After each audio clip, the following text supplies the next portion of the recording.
I'm joined on the line by two-time Olympic gold medalist and two-division world champion Claressa Shields, who is facing Christina Hammer for the undisputed WBA, WBC, WBO, and IBF middleweight titles on April 13th in Atlantic City, New Jersey. Claressa, how are you doing? How has training been going so far? I'm good, and you forgot one belt. We're fighting for the ring belt, too. That's right, the inaugural Ring Magazine belt. Yes, so it's 5 belts on the line. Champion's been going great. I'm in great shape. My weight is on point. I'm happy. Right now, camp has been, I believe, almost 4 to 5 weeks now. So we are, some days we, go hard, and then some days we just full of recovery because I have to make sure that nothing is, hurt or messed up for the fight. So right now it is like it's kind of like a back and forth time, but it's going great though. We're a few weeks away from one of the biggest fights in women's boxing in a very long time, and one of the biggest fights in boxing overall of the year so far. Are you feeling maybe any more pressure, or I guess are you sort of feeling the stakes that are in play to deliver a tremendous performance and have a memorable fight, with you two being in the main event of a Showtime televised card? You know what? I don't put that kind of pressure on myself.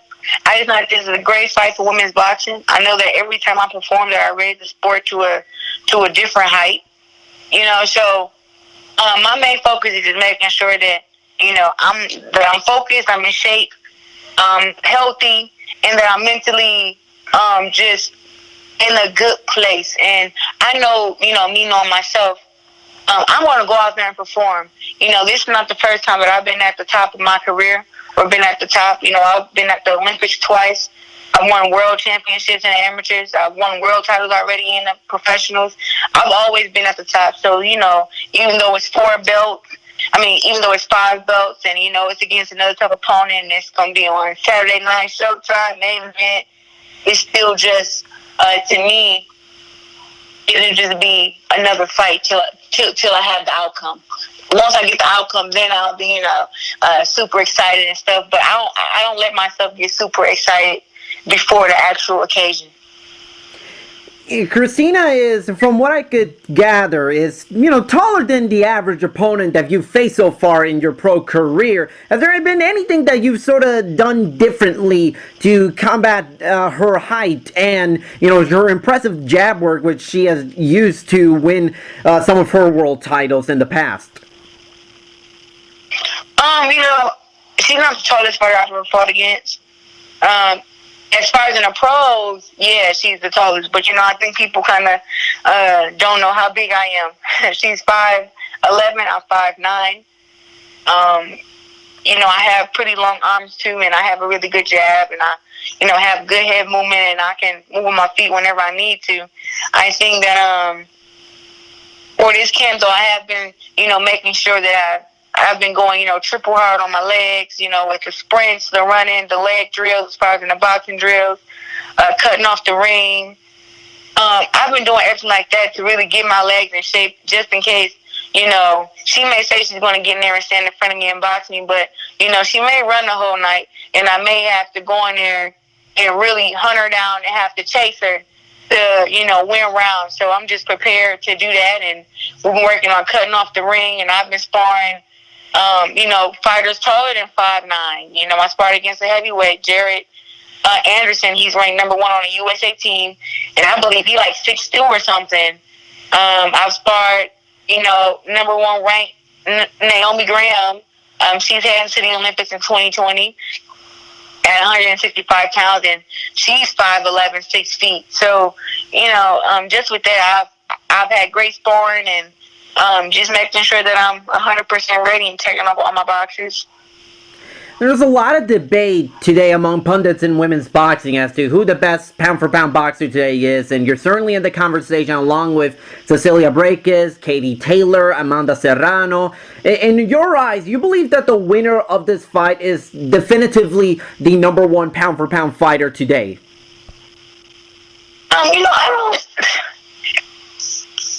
I try to leave the comparisons to, the people who want to make those lists, because I feel like, the lists have been unfair, since I turned professional. I feel like when you talk about a list of pound for pound, you can't just say, oh, because a fighter has 30-something wins and they're undefeated that they're the best, pound for pound woman. It's about, skill set, and it's about punching power, and it's about, who would you rather box? I mean, who would you rather see in the ring? And when you watch them fight, you're like, damn, that's a really good skill boxer. She can jab. She can, throw combinations. She has good head movement, good defense and offense.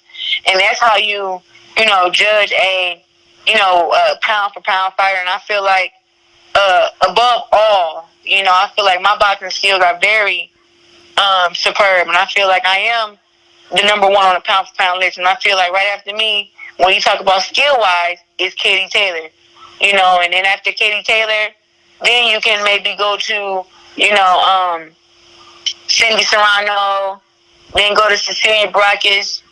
And even Michaela Mayer has really good skill set, but because, she hasn't won any belts, people don't like to put her on there. But it's all about the skill set and, how you face and, how you perform against, other fighters who they have on the list. And I feel like, Hannah Gabriels was a very tough opponent, and people just say, oh, she knocked me down.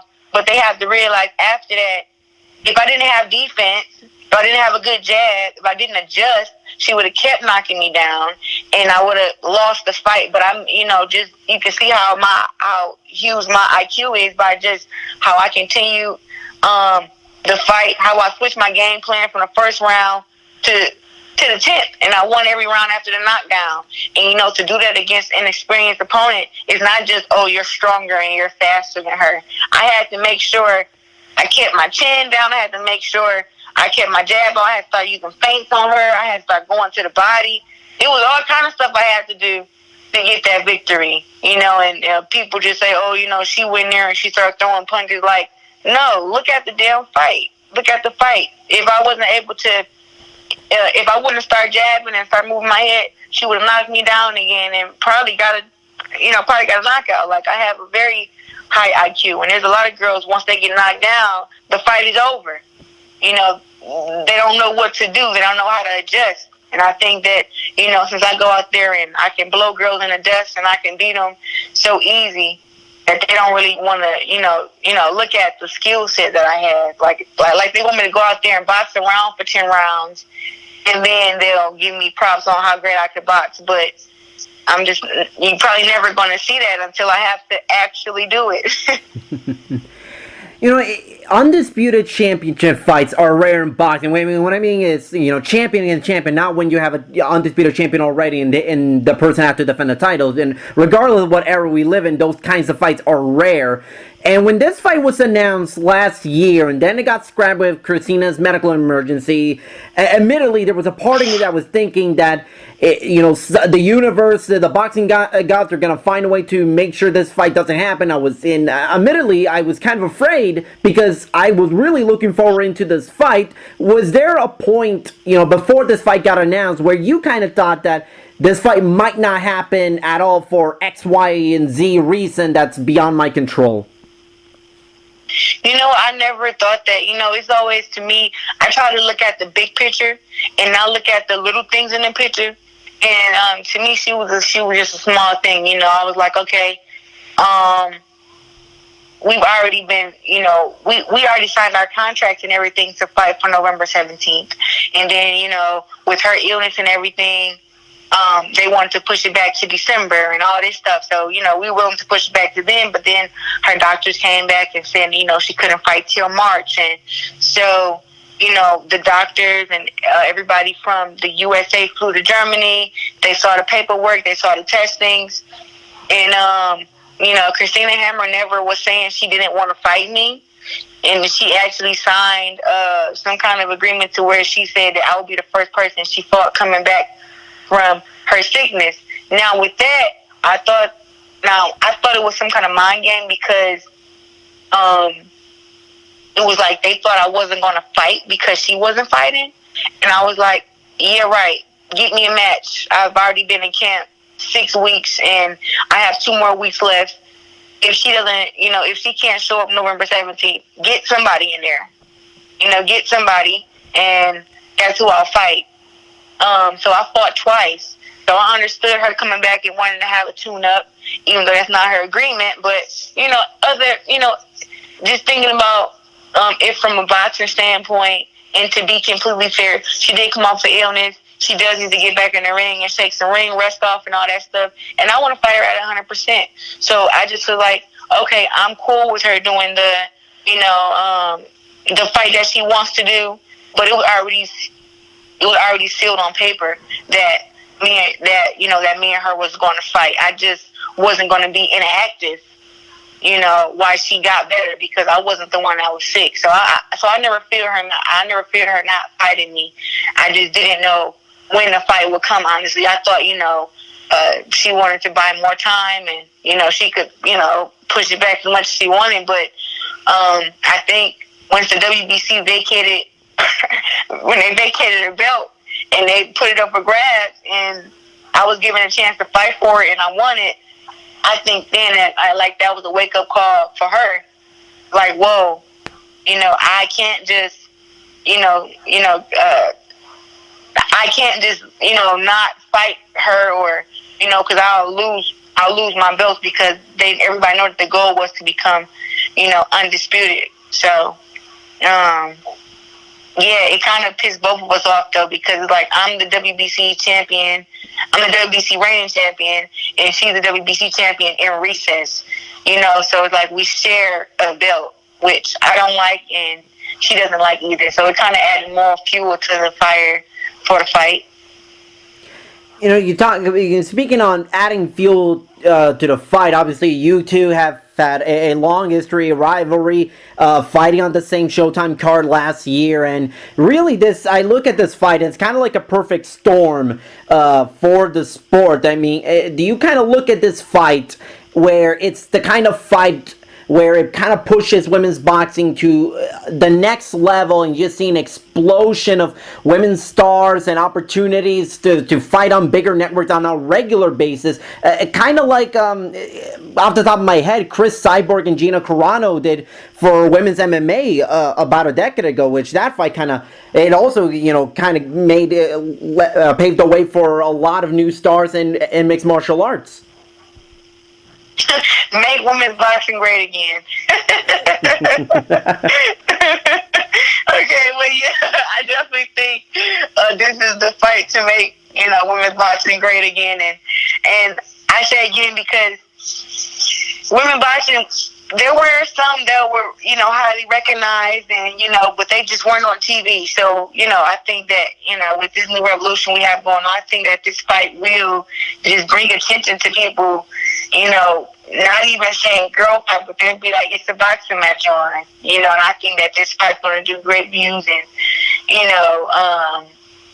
I just think they'll be able to say, we can sell women's boxing. Women's boxing can sell, and they can sell just as good as the men, and, have just as a large following, and I think that this is the fight to do it. I'm hoping that after this fight,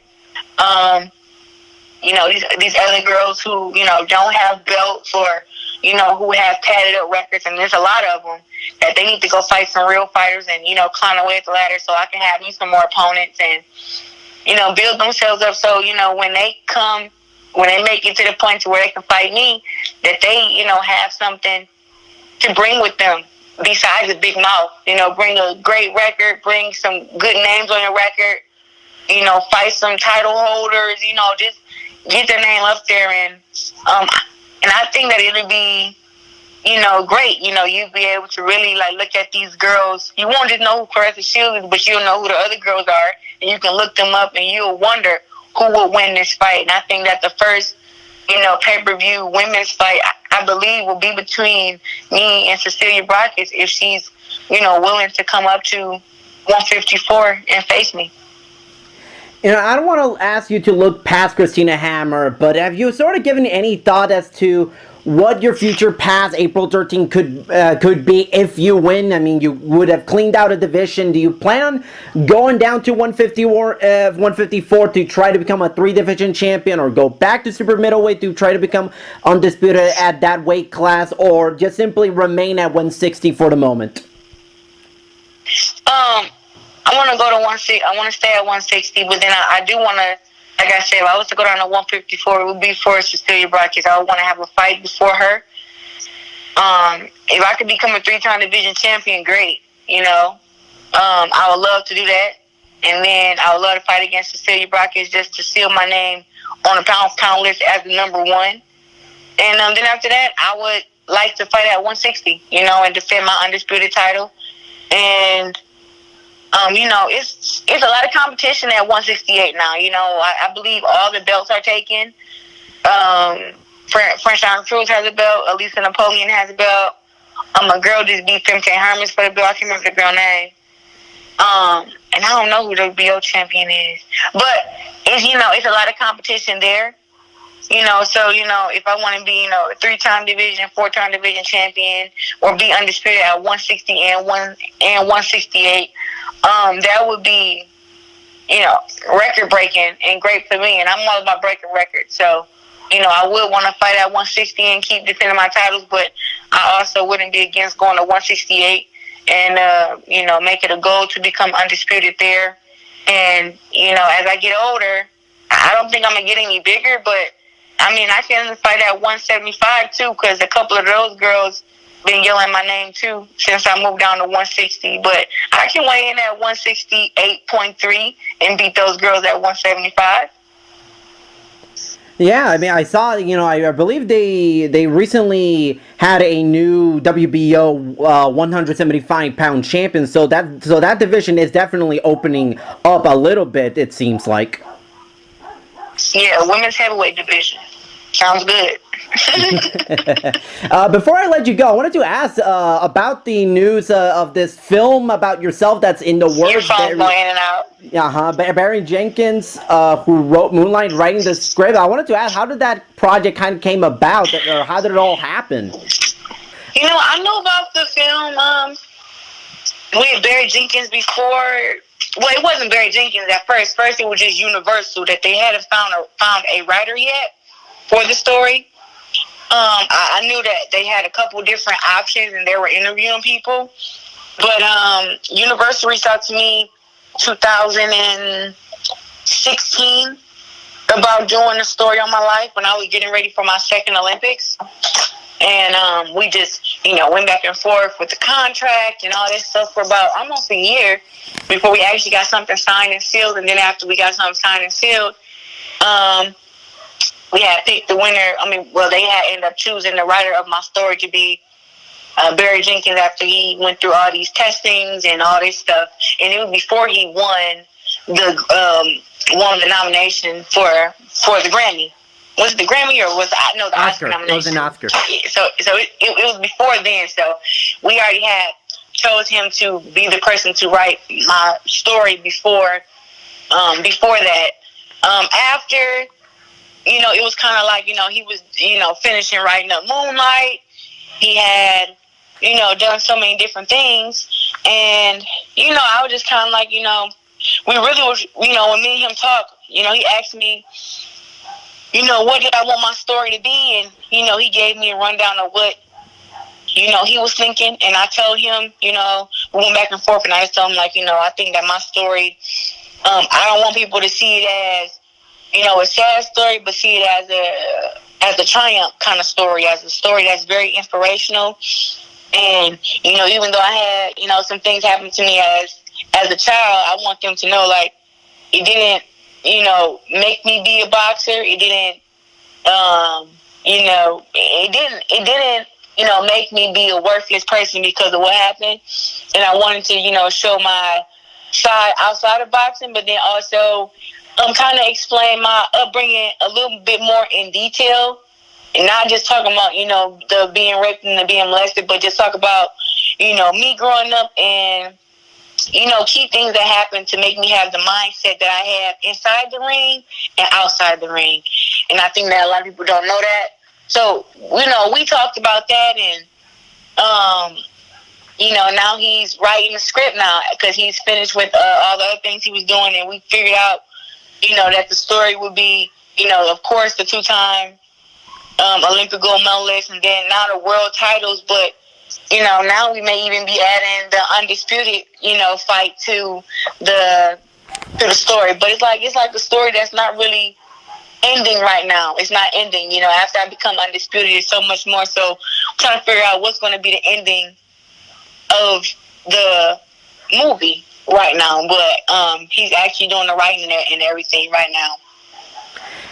Last question. I mean, obviously, coming into this fight, I mean, you've been called as, I don't know if a pioneer would be the correct word, but you've certainly been one of the biggest stars in women's boxing, and it's certainly a lot of young girls and women look up to you. And you really, when you step into the ring, or just overall in everyday life, do you sort of take pride in the fact that you are being this positive role model, not just for for little girls, hoping to attain the level of success that you have, but also, coming from Flint, Michigan, I know you certainly have a ton of pride being from there. Is that something that, that you kind of have to look back and say, wow, I mean, I'm doing so much, being such a force for good right now, and I hope that can keep going on with my as I keep with my boxing career?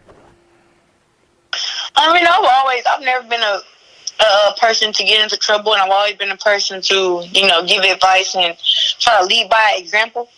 Even in the amateurs, I never smoked or drank and stuff like that. So I try to be like a person that you can, look up to and stuff like that. But I just feel like with me being a role model, I just think it's best for me to just continue to be myself. And I mean, I think I'm a pretty good person.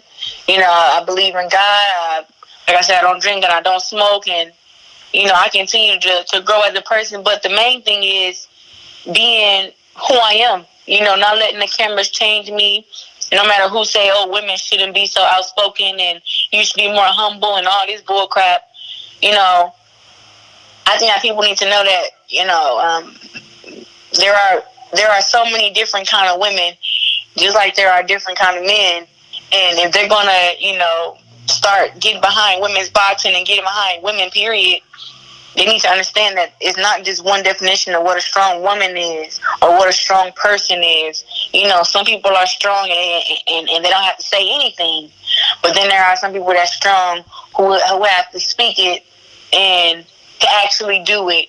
And, I feel like, I just want to continue to just, keep it real and continue to be myself. But I don't think that I don't have any problems with staying out of trouble, because I've never been a person to dealing with trouble as far as in street fights, dealing with the law. I've never been that kind of person to do that. I'm always boxing. I'll talk my trash here and there, but I'm not a person to try to influence other people to do, stupid or bad things, So hopefully I'm setting a great example. And I believe I am, because all the little girls who look up to me, and even the little guys, they inbox me some of the craziest stuff on Instagram and Facebook. And, I feel like I'm helping them build their character, and how they, and letting them know that it's okay to be different, especially for a woman to be, for a girl to be outspoken and say she want to knock somebody out and say she want to beat somebody up, that she doesn't feel embarrassed about it because of her gender. If you're a boxer, you should be able to say stuff like that. If you're a basketball player, girl, whatever, you should be able to say that you like dunking or that you want to dunk. It shouldn't be a forbidden language just because of gender. It's all about sports. That's it. If it's a sport, you can be outspoken, quiet, as long as you're being you. I think everybody should be comfortable. So that's the kind of example I want to set, and I think everybody see that. Claressa, thank you so much for taking time to talk to me. Best of luck on April 13 with the undisputed middleweight champion of the world. Again, thank you so much, and looking forward to seeing you in the ring on April 13th. Thank you. I appreciate that.